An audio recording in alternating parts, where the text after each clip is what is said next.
Welcome to Midnight Delight, where nightmares come to play. Tonight we venture into the darkest corners of fear, where the living and dead collide in a terrifying dance. Prepare yourself for tales of horror that will send chills down your spine and make you question what lurks in the shadows. Dim the lights, settle in, and remember, once you enter, there's no turning back. This is Midnight Delight. I had been planning this little getaway for months. Me and my husband Greg and our two kids, Emma and Jake, decided it was a good idea to reconnect somewhere far from the noise of our everyday lives and everything that pulls us apart during the year. But little did I know that this trip would turn into the worst nightmare I've ever experienced. We arrived at the cabin in the late afternoon. The sun was setting, casting long shadows across the dirt road as we pulled up.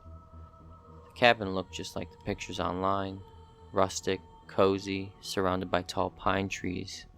It was perfect. Greg unloaded the car while I took the kids inside to explore. They were excited, running from room to room, calling dibs on the best beds and arguing over who would get the top bunk. The first night was so peaceful. We roasted marshmallows by the fire, told silly ghost stories, and marveled at the starry sky. The air was crisp, the kind that bites at your skin just enough to remind you you're alive. We all slept well that night, lulled by the sounds of crickets and the occasional hoot of an owl. The second day we decided to go for a hike. There was a trail behind the cabin that wound through the forest and supposedly led to a beautiful lake. The path was overgrown and it was clear not many people had been there recently, but that didn't bother us. In fact, it made the experience feel even more special. We had been walking for about an hour when we first smelled it, an odor so foul it made my stomach turn. It was like rotting meat mixed with something else, something sour and metallic. Greg looked at me, his face twisted in disgust. "What the hell is that?" he muttered, covering his nose with his shirt. "Maybe a dead animal," I suggested, though the stench was far too strong for that. We kept walking, hoping to get past the smell, but it only grew stronger. Emma started to complain, saying her stomach hurt, and Jake, who was usually full of energy, had gone quiet. I was about to suggest we turn back when we heard it. It was a low moan, almost like the wind, but deeper, more sinister. The hairs on the back of my neck stood up. "Did you hear that?" I whispered, not wanting to scare the kids. Greg nodded, his eyes scanning the trees. "Stay close," he said, pulling Emma and Jake to his side. We stood there for a moment, straining our ears, but the sound didn't come again. I tried to brush it off as just an animal, maybe a bear or a deer, but something about it didn't sit right with me. We decided to head back to the cabin, cutting our hike short. The kids didn't argue, which was unusual. They just followed silently, as if they sensed something was wrong. As we made our way back, the forest seemed darker, the trees looming over us. The smell persisted, though it was weaker now, and the air felt heavy, almost suffocating. I was relieved when we finally saw the cabin in the distance. We spent the rest of the day inside, playing board games and watching movies. But that uneasy feeling never left me. Greg tried to lighten the mood, saying we were just being silly, that the woods were full of strange sounds and smells, but I could tell he was just as unsettled as I was. That night, after the kids had gone to bed, I stood by the window, staring out at the darkness. The trees were barely visible under the pale moonlight, and the silence was deafening. I don't know how long I stood there, but I must have drifted off because I was startled awake by a loud thud from outside. My heart leaped into my throat. Greg was still asleep, so I gently shook him awake. "Did you hear that?" "Hear what?" he mumbled, still half asleep. "Something outside," I whispered, my voice trembling. Greg sighed, rubbed his eyes, and got up. He grabbed the flashlight from the bedside table and handed it to me. "Stay here, I'll check it out." "Be careful," I said, my voice barely above a whisper. He nodded and quietly made his way to the door. I followed him to the living room, watching as he unlocked the door and stepped out onto the porch. The cold air rushed in, making me shiver. I stood by the door, my heart pounding, as Greg shined the flashlight into the darkness. At first there was nothing, just the empty yard and the trees beyond. But then the beam of light landed on something at the edge of the woods. "Jesus Christ," Greg muttered, taking a step back. "What is it?" I asked, fear gripping my chest. Greg didn't answer right away. He just stood there frozen, staring at whatever he had seen. Finally, he spoke, his voice barely audible. I think it's a person." "A person? Out here?"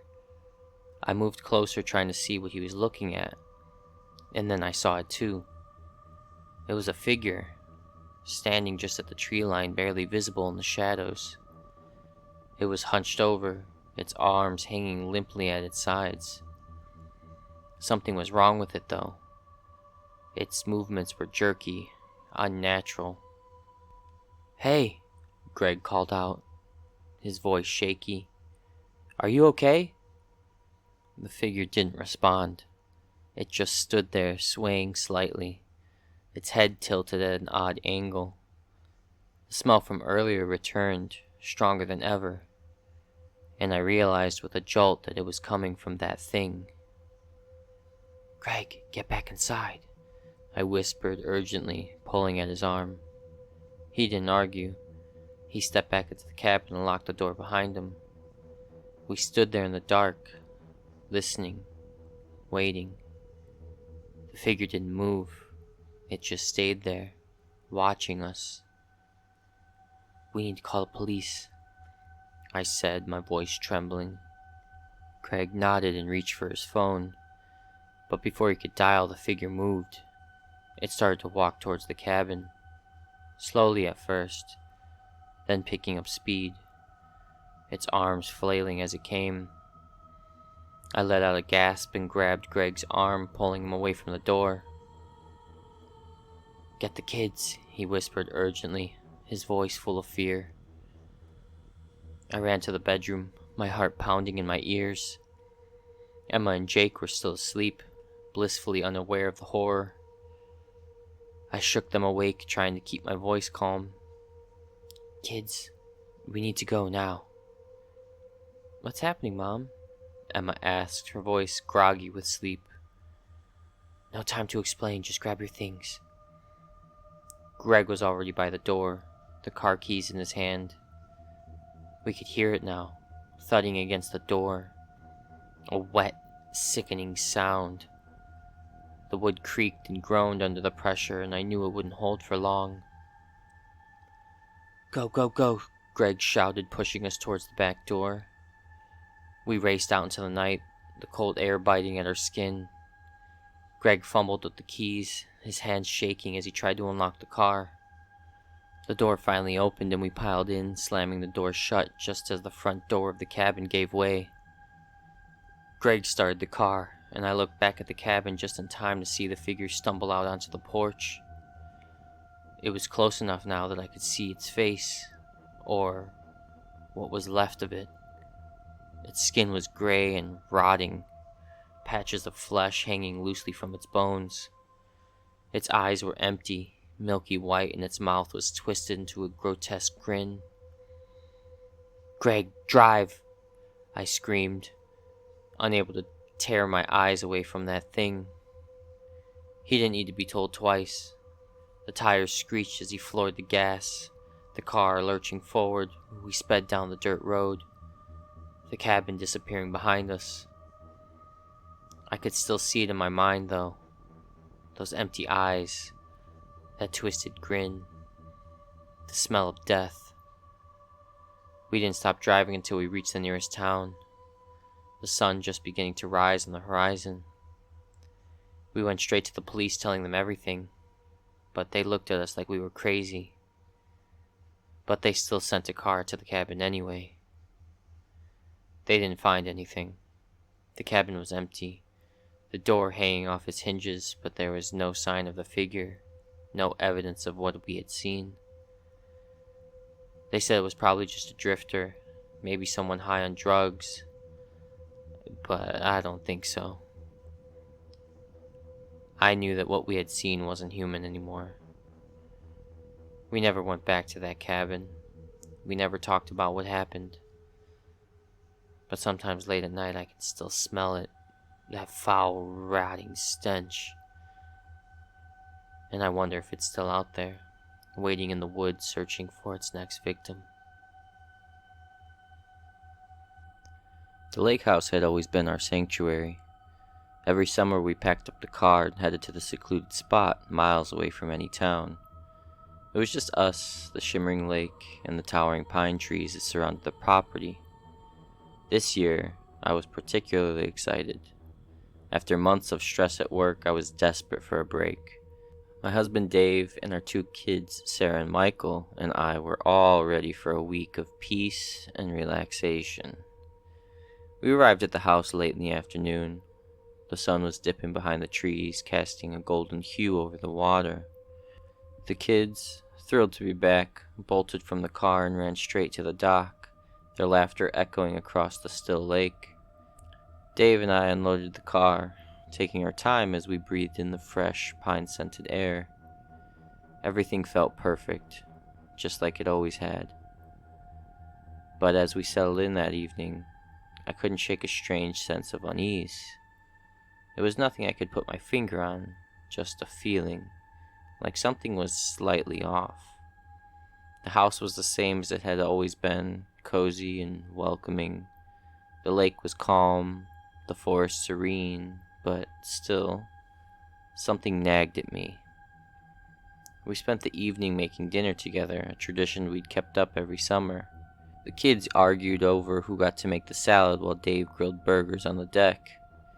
I tried to push the unease out of my mind, telling myself it was just the stress of work lingering.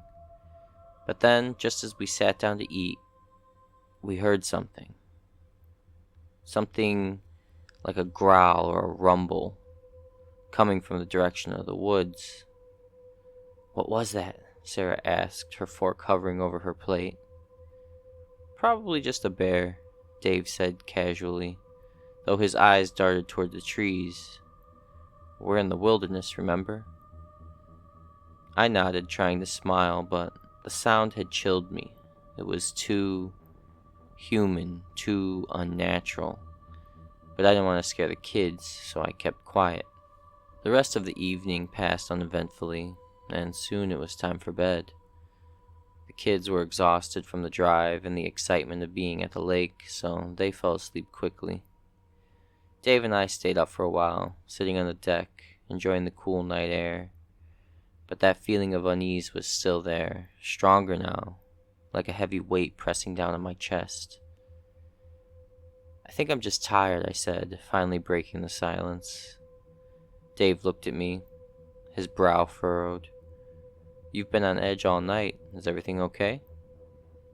"I don't know," I admitted. "It just feels weird, like something's not right." He nodded, squeezing my hand. "It's probably just being out here after so long. We've had a tough year. You just need to relax." I nodded, but I wasn't convinced. Still, I didn't want to ruin the trip, so I forced a smile and agreed to go to bed. We locked up the house, checked on the kids, and settled into bed. The familiar sounds of the lake lapping against the shore lulling me to sleep. I don't know what time it was when I woke up, but it was still dark outside. The house was silent, but something had pulled me away from my sleep. I lay there for a moment listening, trying to figure out what had woken me. And then I heard it. That same low growl or rumble we'd heard earlier, but closer this time and more distinct. I sat up, my heart racing. The sound was coming from outside near the lake. I nudged Dave awake, my hands shaking. Dave, listen. He groaned, barely awake. What? Listen, I hissed, my voice shaking. He sat up and we both listened.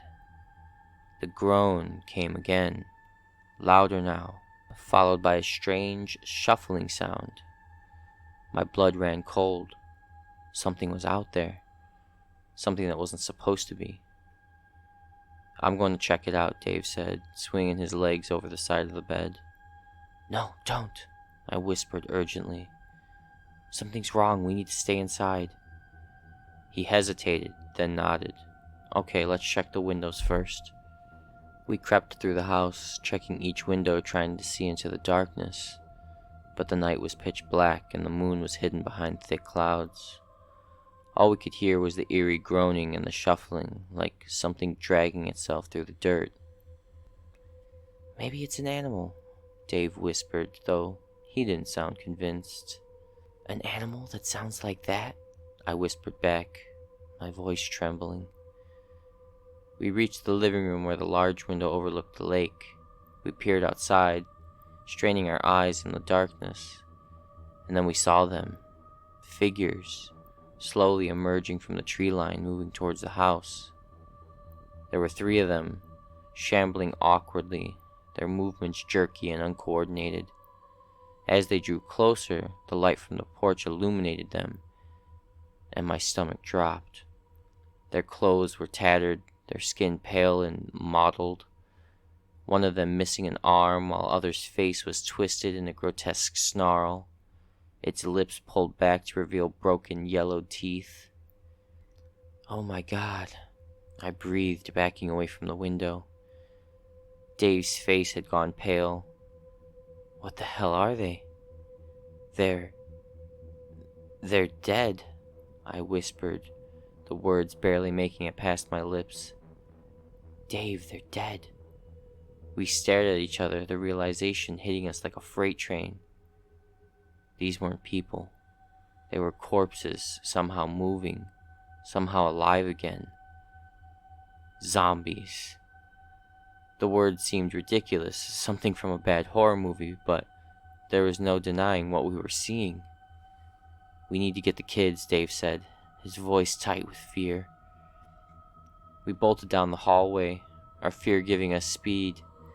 I burst into Sarah's room, shaking her awake, while Dave did the same with Michael. Get up, I whispered urgently. We need to go now.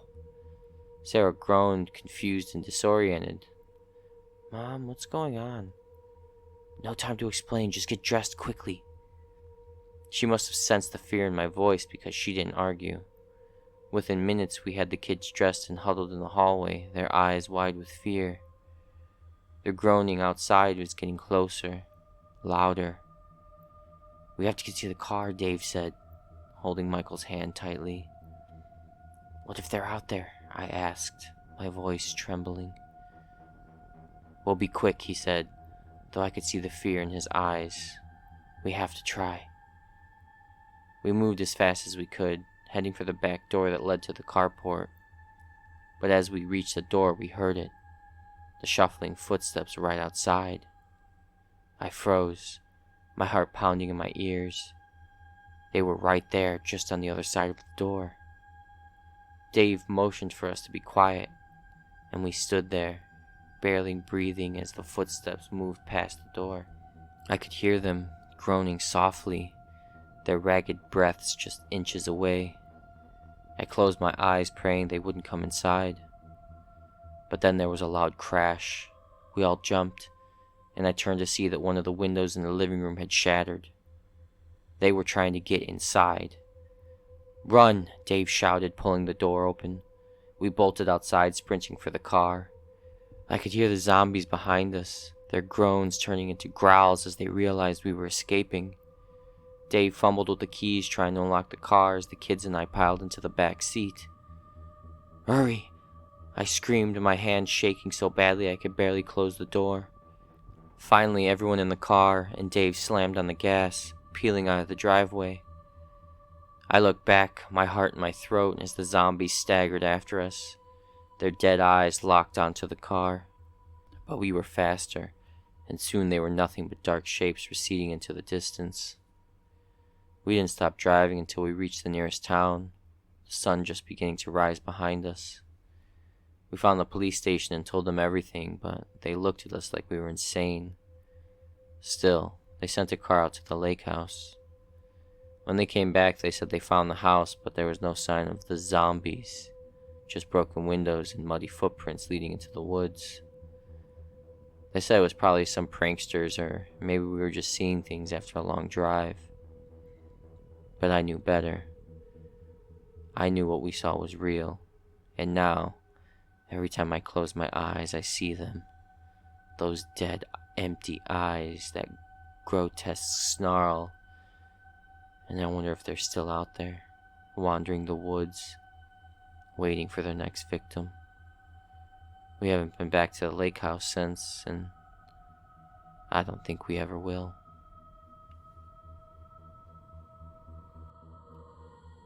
It was supposed to be a quiet night in Redwood, the kind of slow shift the cops in our small town had grown used to. Redwood isn't the sort of place where things happen. It's a sleepy little town nestled deep in the Appalachian Mountains, where everyone knows each other, and crime is mostly limited to the occasional drunk driving incident or petty theft. But that night was different. I was sitting in the squad car with my partner, Officer Jake Lawson, sipping on lukewarm coffee and watching the clock. It was past midnight and the radio had been dead silent for the last couple of hours. Jake was leaning back in his seat, flipping through a hunting magazine he'd brought along to pass the time. "You think old man Jenkins will call us out again for that raccoon and his trash?" Jake asked, not looking up from his magazine.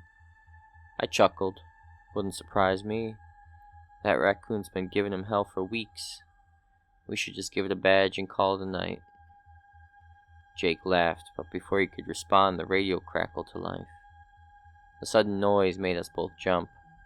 I reached for the receiver, my heart thudding in my chest. "Dispatch to Unit 7. Come in, Unit 7. "This is Unit 7. Go ahead, dispatch," I said, trying to keep my voice steady. "We've got a report of a disturbance at the old Hargrave place. A neighbor called it in, said they heard strange noises coming from the house. Could you check it out?" The old Hargrave place. It was an abandoned farmhouse on the edge of town, long since fallen into disrepair. Nobody had lived there for years, not since old Miss Hargrave passed away. The place had always given me the creeps, but I wasn't about to admit that to Jake. 10-4 dispatch, we're on our way, I replied. Jake closed his magazine and sat up. "The Hargrave place, huh? Haven't been out there in a while." "Yeah, me neither. Let's go see what all this fuss is about."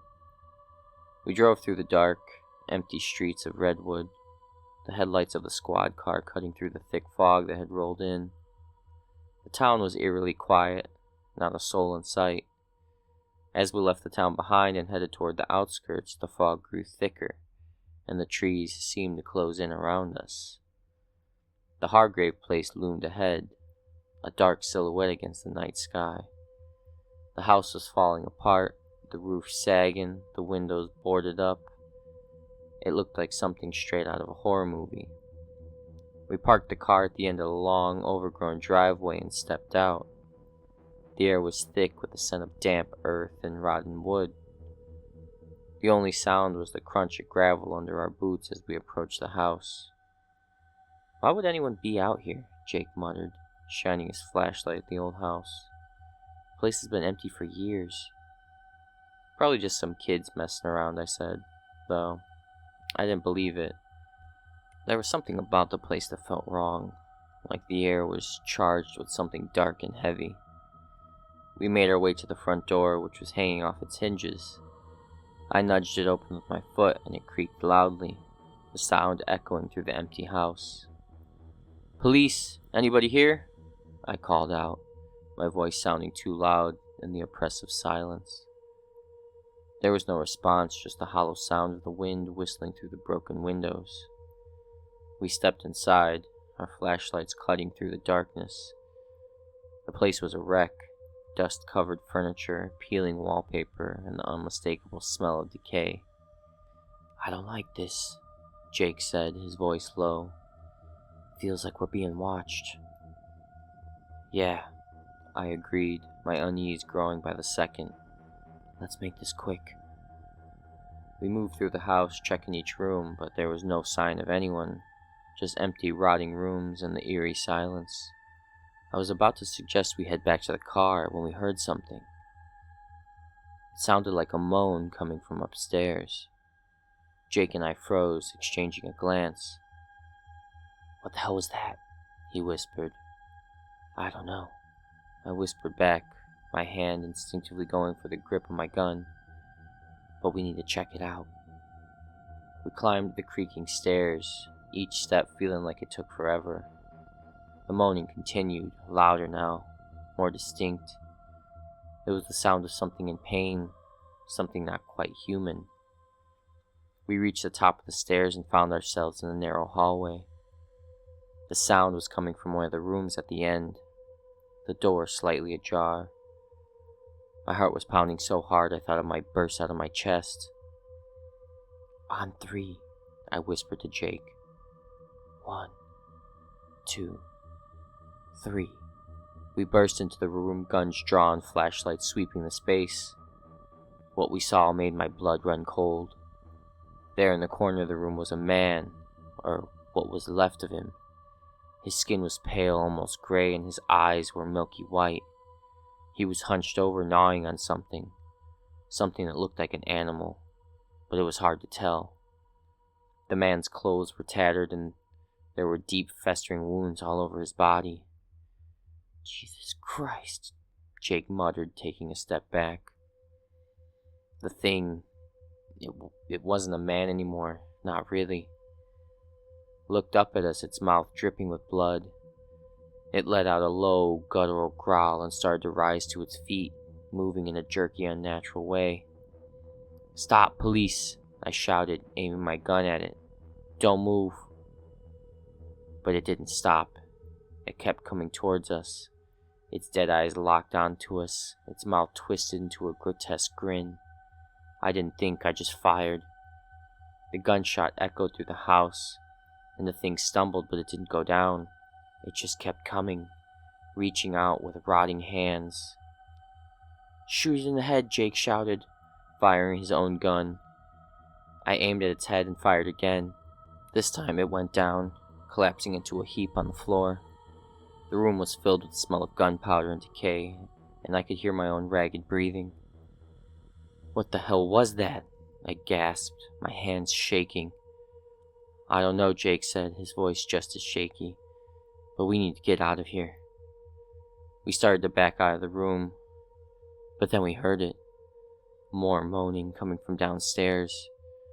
And then, from the hallway, the unmistakable sound of footsteps dragging, shuffling footsteps. "Oh God," I whispered, realizing what was happening. "There's more of them." We turned and ran down the hallway, our flashlights bobbing wildly as we went. The moaning grew louder, closer. I could hear them now, dozens of them, moving through the house, closing in on us. We reached the stairs and stopped dead in our tracks. The stairs were blocked by a mass of bodies, rotting, decaying figures, all moving towards us, their eyes blank, their mouths open in silent screams. "We're trapped," Jake whispered, his face pale with fear. "Upstairs, to the attic," I shouted, grabbing his arm and pulling him toward the other end of the hallway. We ran, the sound of zombies closing behind us. I could feel their presence, cold and relentless, like a wave of death sweeping over us. We reached the attic door and I yanked it open, shoving Jake through before scrambling in myself. We pulled the door shut just as the first zombie reached the top of the stairs. I could hear them pounding on the door, their growls filling the small space. "We're not going to make it," Jake said, his voice trembling. "We have to," I said, though I don't know how. The attic was dark, filled with old junk and cobwebs. There was no way out, no windows, nothing. "They're going to get in," Jake whispered, his eyes wide with fear. I didn't want to believe it, but he was right. The door wouldn't hold for long, and there was nowhere to run. We were trapped, surrounded by the dead. As I stood there, my heart pounding, I realized this was it. This was how it was going to end. In a small, forgotten attic in a small, forgotten town surrounded by monsters that shouldn't exist. But I wasn't going down without a fight. I tightened my grip on my gun, ready to make my last stand. Jake did the same, his face set in grim determination. The door was starting to splinter, the wood cracking under the relentless assault of the zombies. I could see their pale, rotting fingers reaching through the gaps, clawing at the wood. "Get ready," I whispered, my voice barely audible over the pounding. The door burst open and they flooded in, dozens of them, their dead eyes fixed on us. We opened fire, gunshots deafening in the small space, but it was no use. There were too many of them. I could feel their cold, clammy hands grabbing at me, pulling me down. I screamed, thrashing, trying to fight them off, but it was hopeless. They were everywhere, all around us. As the darkness closed in, the last thing I heard was Jake's voice screaming my name before it was drowned out by the groans and growls of the undead. I felt their hands tightening around me, dragging me down, their breath hot and rancid against my skin. I struggled, kicking and thrashing, but it was like fighting against a tide, a relentless wave of death that was impossible to escape. Then, suddenly, there was a burst of light, blinding and bright, cutting through the darkness like a knife. The zombies recoiled, their grip on me loosening. I didn't know what was happening, but I seized the moment, shoving the creatures away from me with all the strength I had left. Jake was still beside me, his face pale and drenched in sweat, but alive. He was panting heavily, his eyes wide with shock and confusion. I followed his gaze to the source of the light, a single figure standing in the doorway, a flashlight in one hand and a shotgun in the other. "Get down," the figure shouted, and without thinking, Jake and I dropped to the floor. The shotgun roared, the deafening blast echoing through the attic. I covered my head, the sound of the splintering wood and the shrieks of zombies filling my ears. The light was blinding, but I forced myself to look up. The figure was moving methodically, firing shot after shot into the hordes of zombies, each blast sending one of the creatures crashing through the floor. The smell of gunpowder filled the air, mingling with the stench of decay. The zombies were dropping one by one, their grotesque forms collapsing in heaps around us. Finally, after what felt like an eternity, the shotgun fell silent. The light dimmed, and I blinked, trying to clear the spots from my vision. The attic was a mess. Broken bodies of the undead littered the floor, their foul-smelling blood pooling around them. But there was no movement, no sound other than our ragged breathing. The figure stepped closer, and I finally got a look at our savior. It was an older man, his face lined with age and exhaustion, but his eyes were sharp, focused. He lowered the shotgun and extended a hand to me. "Come on," he said, his voice rough but not unkind. "We need to get out of here before more of them show up." I took his hand, my legs trembling as I got to my feet. Jake was already up, leaning heavily against the wall, his face pale but determined. Who are you?" I managed to ask, my voice hoarse. "Name's Walker," the man replied, glancing around the attic. "I've been tracking these things for a while now. Saw your patrol car outside and figured you might need some help." "Thank God you showed up," Jake said, his voice shaking. "We wouldn't have made it out without you." Walker nodded, his expression grim. "You're lucky I was close by. These things are spreading fast, and once they get a foothold in a town like this, well, it's bad news." I felt a chill run down my spine at his words. "How many of them are there?" I asked, dreading the answer. "Too many," Walker said simply. "We need to move. There's no time to waste." We followed him out of the attic, careful not to step on the corpses of the undead. The house was eerily quiet now, the only sound our footsteps on the creaking floorboards. The stench of death was overwhelming, but I forced myself to keep moving, knowing that stopping wasn't an option. Once we were outside, Walker led us to an old pickup truck parked just off the road. The fog had lifted slightly, but the night was still thick with shadows. I could feel eyes watching us from the tree line, and I knew we had to get out of there fast. "Get in," Walker ordered, climbing into the driver's seat. Jake and I didn't hesitate. We piled into the truck, and Walker started the engine, the old vehicle roaring to life.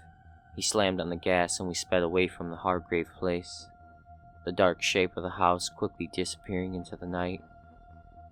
We drove in silence for a while, the events of the night slowly sinking in. I could still hear the groans of the zombies, feel their cold, dead hands on me. I shuddered, trying to push the memories away, but it was impossible. Finally, Walker broke the silence. "You two need to get out of Redwood," he said, his voice low. "There's nothing you can do to stop this. The town's already lost." "What do you mean?" I asked, my heart sinking. "We can't just leave. There are people who need our help." "There's no helping them," Walker said, his tone matter of fact.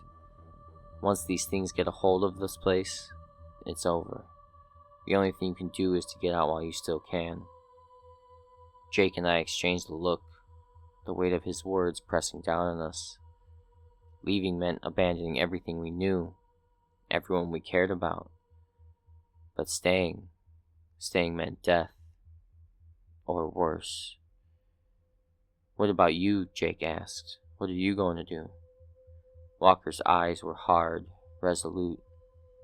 "I've been hunting these things for a long time. I'll keep doing what I do best, putting them down. But you two, you need to survive. To get to the next town, warn them. Maybe they'll have a chance." His words left no room for argument. I knew he was right, but the thought of leaving was like a knife to the heart. Still, there was no other option. We had to survive. The rest of the drive passed in a blur. Walker took us to the outskirts of town, dropping us off at the edge of the highway. We didn't have much. A few supplies from the truck, our weapons, and the clothes on our backs. But we had our lives, and that was more than most could say. Walker gave us a final nod before climbing back into his truck.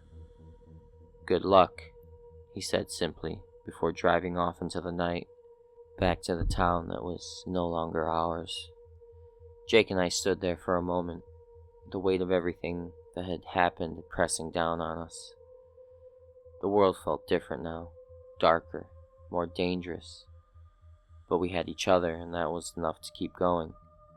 "We'll make it," I said, though I wasn't sure if I was saying it to Jake or myself. "Yeah," Jake replied, his voice weary but determined. "We will." And with that, we started walking, leaving behind the town we once called home, heading into the world that would never be the same. We didn't know what lay ahead, but we knew one thing for certain. We were survivors, and we would keep surviving no matter what it took. The night stretched on before us, dark and full of unknown dangers. But as long as we were together, we'd face whatever came our way, because in this new world, that was all that mattered. Thank you for joining us on this journey into the unknown. The horrors of the night may fade, but the memories of what you heard will linger long after. If you survived this tale, don't forget to hit that subscribe button and ring the bell so you never miss another chilling story. Share your thoughts and your fears and your own encounters in the comments below. Until next time, sleep with one eye open, because here at Midnight Delight, the darkness is always waiting.